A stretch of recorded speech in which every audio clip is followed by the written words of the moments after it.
আসসালামু আলাইকুম।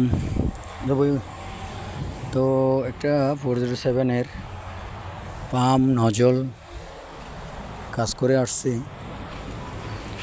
কাজ করে আনার পরে ফিটিং করে দেখলাম পিক আপ নিচ্ছে না স্টার্ট দেওয়ার পরে। তো কেন নিচ্ছে না, স্টার্ট বন্ধ হয়ে যাচ্ছে, কেন হচ্ছে? তো চেক করতেছি আবার, এগুলো তো সম্পূর্ণ ক্লিয়ারভাবে কাজ করা। তা আসলে আমরা 100% নিশ্চিত হয়ে যাই যে পাম্প নজল কাজ করে আনছে, অ্যাকুরেট থাকবে, খাবার টাবার ছাড়া স্টার্ট দিয়ে খাবার টাবার লাগাই দিচ্ছি। তো ফুল পিক আপ অনেক সময় দেওয়া হয় না, অ্যাকুরেট থাকবে অতটুকু বিশ্বাস করে লাগা ফেলি।